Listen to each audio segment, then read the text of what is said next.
Hi guys, welcome to another video. Subject और video का title देख के आप ये तो पहचान गए होंगे कि हम किसके बारे में बात करना चाह रहे हैं। Obviously that is about Bangladesh visa for the Pakistani nationalities and for the Pakistani passports.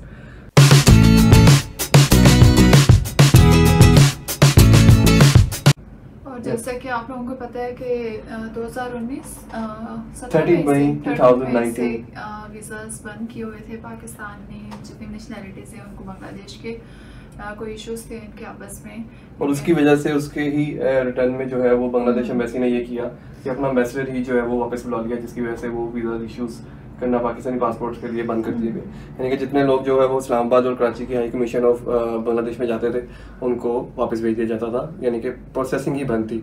अभी कुछ दिन अरसे से पहले से 2-3 मंथ से वीज़ा दोबारा ऑन कर दिए गए हैं पाकिस्तानी पासपोर्ट्स के लिए, पर वो जो वीज़ा प्रोसेसिंग है वो बहुत डिफिकल्ट है।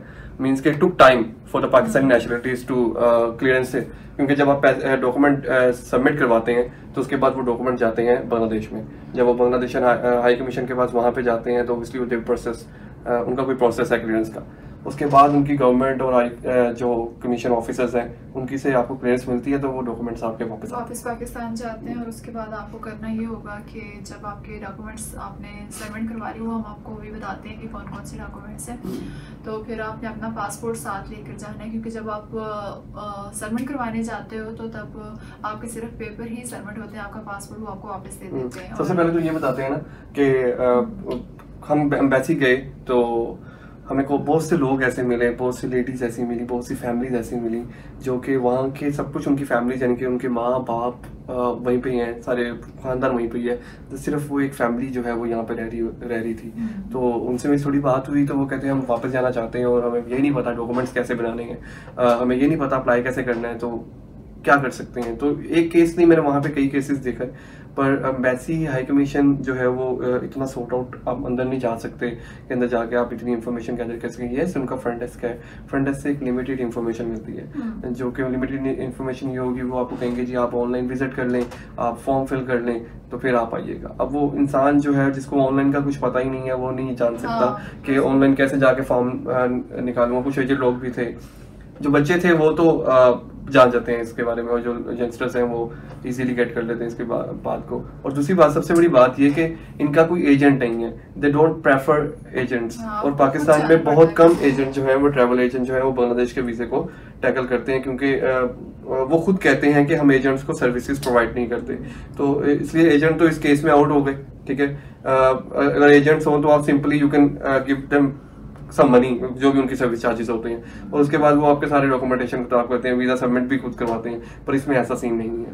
तो इसमें ये है कि तरफ आ जाते हैं कि कौन कौन से डॉक्यूमेंट्स चाहिए, क्योंकि इसमें ये है कि आपको पता है हर टाइप का वीजा होता है, बिजनेस वीजा होता है, विजिट वीजा होता है। विजिट वीजा इंक्लूडिंग कि आप फैमिली को मिलने जा रहे हो या एज एन टूरिस्ट आ रहे हो यहाँ पे, तो इसकी कैटेगरी में आपको डिफरेंट डॉक्यूमेंटेशन चाहिए होगी। उसकी डिटेल भी मैं आपको लिंक सेंड कर देता हूँ, जिसमें लिंक में सब कुछ जो है वो डिस्क्रिप्शन में लिख देता हूँ, जिसमें सब कुछ लिखा होगा। हम आपको अपने फोटो लेकर जाने, अपने वाइट बैकग्राउंड के साथ 4 फोटोज, और साथ में आईडी कार्ड की कॉपी, पासपोर्ट की कॉपी, और बैंक स्टेटमेंट 6 मंथ की, और साथ में आप किसी कंपनी ने अगर आपको बुलाया तो वो इनविटेशन लेटर।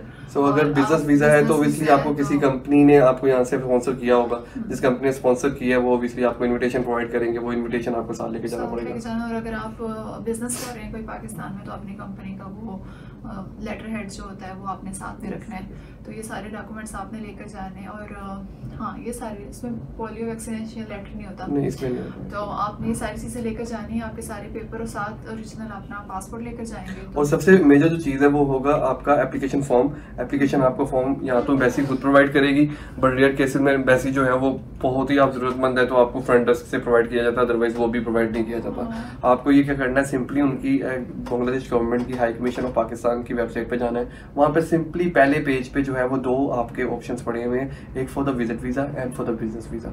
वो आप फॉर्म वहीं पे, सबसे इजी वे तो यही है कि आप वहीं पे फिल आउट कर लें, उसका प्रिंट आउट लें और साथ डॉक्यूमेंटेशन के साथ सब कुछ बताई गई होती है, वो जाके सबमिट करवा दें। अगर नहीं तो उसका सिंपली PDF जो है वो प्रिंट आउट ले लें, आप उसको मैनुअली फिल आउट करके जो है वो आप उसको पेस्ट कर सकते हैं उसके अंदर। और फाइल बना के सारी सबमिट करवा सकते हैं। सबमिट जब आप करवाने जाएंगे तो वो जो आपकी वीज़ा की फीस होती है इतनी ज़्यादा नहीं, 1000 है।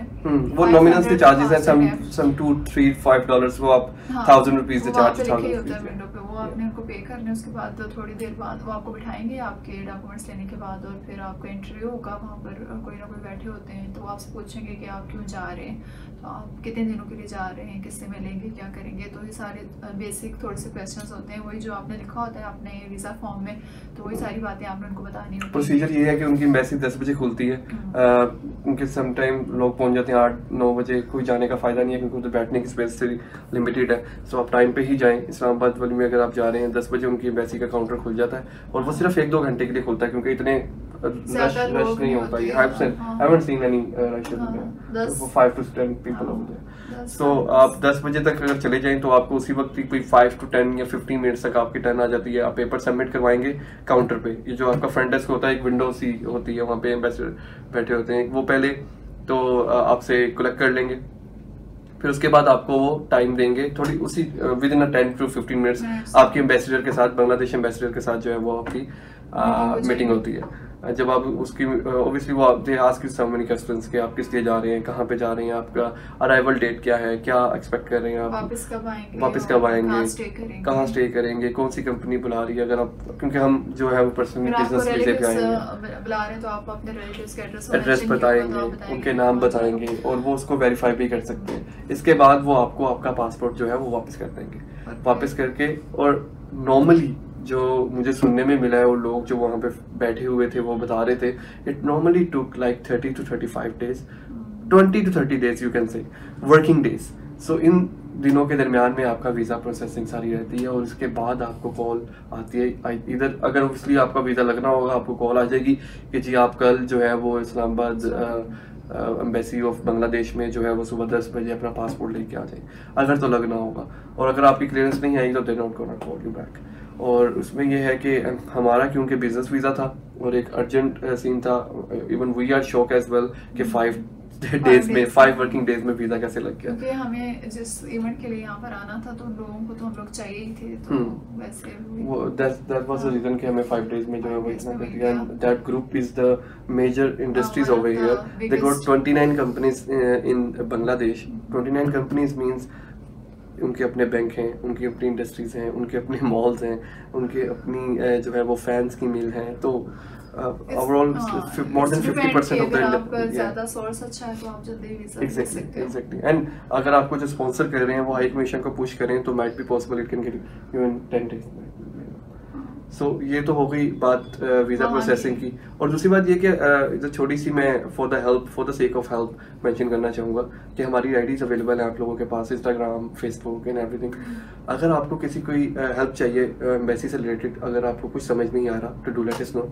हम आपको ये भी हेल्प कर सकते हैं इन्फॉर्मेशन के मुताबिक। सिर्फ इन्फॉर्मेशन का हम कोई वीज़ा ट्रैवल एजेंट नहीं है और ना ही हमारा ये काम है, पर यह है कि for the sake of our viewers के जो देखने हैं उनको अगर कोई हेल्प चाहिए तो हमारी आईडीज नीचे से अवेलेबल है। और वहाँ से जब हम पाकिस्तान से जब आपका वीज़ा लग जाता है और आप ट्रैवल करते हो वहाँ पर इतना नहीं पूछते आपको पाकिस्तान में कि आप कहाँ जा रहे हैं। That's the main reason. सबसे हमारी वीडियो बनाने की वजह जो है वो ये थी कि हम आपसे अपना एक्सपीरियंस शेयर करें, that what happens in Pakistan and then what happens in Bangladesh airport and at the time of custom clearance with the Pakistani passport. तो वहाँ से जब हम आते हैं तो वहाँ पे कुछ नहीं, आप अपना इमिग्रेशन इजीली मतलब कि आप पूछते हैं क्यों जा रहे हैं तो आपने सिंपल वही बताना है। जिस काम से आप रिलेटिव्स को मिलने आ रहे हैं तो आप बता देंगे कि उनसे मिलने जा रहा हूँ। अगर आप बिजनेस के लिए आएंगे तो आप बताएंगे कि मैं फ्रेंड का बिजनेस करने जा रहा हूँ, तो वो इतना कुछ पूछते नहीं है। उसके बाद आपका इमिग्रेशन वगैरह हो जाता है और आप ट्रैवल कर लेते हो बांग्लादेश। लेकिन जब आप बांग्लादेश में पहुँचते हो तो आपने एक चीज़ का ध्यान रखना है कि जिस मतलब कि अगर आप अपने रिलेटिव से मिलने आए तो उनको आप काइंडली बुला लें एयरपोर्ट, और या अगर आप किसी बिजनेस मीटिंग के लिए आए तो उनकी कंपनी का एक आधा इंसान वहाँ पर होना चाहिए, क्योंकि वो इमिग्रेशन में ना वैसे इंडियन और पाकिस्तानी इसको बहुत तंग कर रहे थे। We have seen so many cases over there with Indian passports and a Pakistani passport कि वहाँ पे ट्रीट कुछ अच्छे तरीके से नहीं किया जा रहा था। अब इसकी रीजंस में ना ही जाएं तो अच्छी बात है, क्योंकि वाइस वर्सा चल रही होती है। आपको पता है कोई कंट्री आपके साथ जाती तब तक नहीं करती जब तक कुछ उनके साथ ना हो। वैसे आपको पैनिक नहीं होना, वो आपको कुछ गलत नहीं कहेंगे, वो कहेंगे यहाँ पे एंट्री कर दो, वो काफी जगह आपको रोकेंगे। और एक ही जी जो उनके पुलिस डिपार्टमेंट है, जब आप पुलिस डिपार्टमेंट के पास जाते हैं तो वो आपसे सबसे पहले जो आपकी ना इमिग्रेशन फाइल करेंगे, लाइक वो सब कुछ प्रोसेस करेंगे। उसके बाद वो आपको डिफरेंट काउंटर्स पे सेंड करेंगे और इरिटेट थोड़ा सा करेंगे वो इस तरह से कि आप वहां जाएं फिर वापस आएं। फिर जब आ गए हैं फिर तो आपने 20% की क्यू खत्म कर दी है, देख अगेन गोना आस्क यू ना गो ऑन दैट काउंटर, और फिर वो कहेंगे वापस जाओ अपना पासपोर्ट चेक करवा कर आओ, फिर इस तरह। बट ये है कि अगर आपके पर्सन अवेलेबल है ऑलरेडी ऑन द एयरपोर्ट, हमें तो लेने आ गए थे, हमें एक काउंटर पर भेजा, दूसरे पे भेजा, इतने में वो लोग आ गए। हमने कहा जिनके लिए हम आए जिस चीज के लिए यहाँ पर इस इवेंट को अटेंड करने, वो लोग आ गए हुए, तो उन्होंने कहा उनको बुला लें। तो वो उधर इमिग्रेशन के पास ही थे, उन लोगों को हमें बुलाया, तो वो इसीलिए हम लोग बाहर आ गए। लेकिन मैंने वहाँ पर बहुत सारे पाकिस्तानी पासपोर्ट, बहुत सारी फैमिलीज को वहाँ पर बहुत तंग होते हुए देखे। तो इसलिए आप लोगों से भी बस यही बताना था कि अगर आप लोग जब आते हो, आप जिस काम से भी आए हो, अगर आपका कोई पर्सन यहाँ का लोकल है तो आप उसको बुला लें वहाँ पर। और पैनिक मत हो। हर कंट्री की जो कस्टम्स होती है वो उसके मुताबिक ही चलती हैं, अपने रूल्स एंड रेगुलेशन के मुताबिक चलती हैं। तो अगर हम पैनिक ना हो, थोड़ा सा सब्र से काम लें, तो वो भी देख रहे होते हैं आपके फैक्ट सिचुएशन एंड एवरीथिंग। हम थोड़े पैनिक होने लगे थे आई गेस पहले। हाँ, एक जगह एंट्री हुई, फिर दूसरी जगह फिर पासपोर्ट चेक करो, फिर वापस इमिग्रेशन में आओ, तो थोड़ा सा गुस्सा आ जाता है कि भाई हम वीज़ा लेकर आए हैं और किसी काम से ही आए हैं, वरना हमें क्या ज़रूरत है इतने। सो और बकाया बहुत अच्छा है, Bangladesh is really good country की तरह है, लोग बहुत अच्छे हैं, बहुत फ्रेंडली लोग हैं। हम अंडरएस्टिमेट कर रहे थे व्हाइल हमारे पाकिस्तान जैसे गया कोई हमें फूड का खाने नहीं मुझे फ्रूट जो है ना, फ्रूट थोड़ा सा टेस्ट चेंज लगा है। अच्छा, वो थोड़ा सा होगा पर फूड बिल्कुल सेम है। या food is the same, services इनकी बहुत अच्छी हैं। They are way far from us in the industries area. उनके पास बहुत इंडस्ट्रीज है। आप पहले ये होता था कि मैं दुबई जाता था, हम दोनों जाते थे, तो हम वहाँ से ज़ारा ब्रांड परचेज करते थे फॉर एग्जांपल। तो वो ज़ारा हम जब पहले परचेज करते थे तो लिखा आता था मेड इन पाकिस्तान और मेड इन बांग्लादेश। और अब जब हम रिसेंटली मेड इन पहले लिखा आता था पाकिस्तान इंडिया, या made in Pakistan and India लिखा आता था। और अब जब हम जाते हैं ट्रैवल करते हैं दुबई किसी शॉप पे, ज़ारा ले लें, डेनिम ले लें, लिवाइस ले लें, आपके पास वहाँ पे लिखा होगा मेड इन बांग्लादेश। सो इधर से आप समझ सकते हैं कि उनकी जो है वो इंडस्ट्री कहाँ पे ग्रो कर रही है। बहुत अच्छा सेक्टर है ये for the business point of view. Shopping भी चीप है क्योंकि ब्रांड्स ये खुद बना रहे होते हैं। तो आपको भी पता है जब पाकिस्तान में ब्रांड बनता था तो मैं खुद जो है वो फैक्ट्री आउटलेट्स पे जाके जो है वो फैक्ट्री से भी खुद समटाइम अगर इफ यू गॉट लिंक्स तो आप ले सकते हैं। पर इधर तो ये आउटलेट्स इनको राइट्स होते हैं कि जो ये एक्सपोर्ट कर रहे होते हैं वो इनके अपने स्टोर्स में भी रख के बेच रहे होते हैं। तो बड़ी चीप प्रोडक्ट मिल जाती है और आपको ओरिजिनल ब्रांड मिल जाते हैं। तो इससे अच्छा और क्या चाहिए। इतना नहीं है, मतलब कि हमारे दो टका यूज होता है जी, तो टका यूज होता है तो वो इक्वल टू द पाकिस्तानी ₹2 और 1.7 अराउंड। सो ये सब कुछ था। You guys like the video आप आए तो यहाँ पे कुछ इन्फॉर्मेशन चाहिए हो बांग्लादेश से रिलेटेड, अगर थोड़ी बहुत, जितना हमें इतने ज्यादा तो नहीं पता। सारी इन्फॉर्मेशन दे दी हुई है वीडियो में, आप लोगों को सब बातें समझ तो आ गई होंगी। अगर आपको कुछ और चाहिए तो आप कमेंट्स में पूछ सकते हैं, हम कोशिश करेंगे कि आपको रिप्लाई कर सकें। Exactly, and do let us know if you need to know any more things about travelling और कुछ भी चाहिए हो कमेंट्स में लिखे, बताएं। हम मे बी हमारे पास इतना नॉलेज हो तो हम आपसे शेयर करेंगे और वीडियोस बनाएंगे। सो प्लीज अगर आपको ये वीडियो अच्छी लगी हो तो हमारा चैनल जो है वो सब्सक्राइब करें, कमेंट्स पास करें, लाइक जरूर कीजिएगा वीडियो, फॉलो करें क्योंकि हम नए हैं यहाँ पे अभी। तो लेट्स जस्ट सी कैसे जाते हैं हम, कैसे नहीं जाते। अगर अच्छे रिव्यू आएगा आपकी तरफ से तो डेफिनेटली हम अच्छी वीडियोस बनाएंगे, और वीडियोस बनाएंगे और कंटेंट लेके आएंगे। सो बाय फॉर नाउ।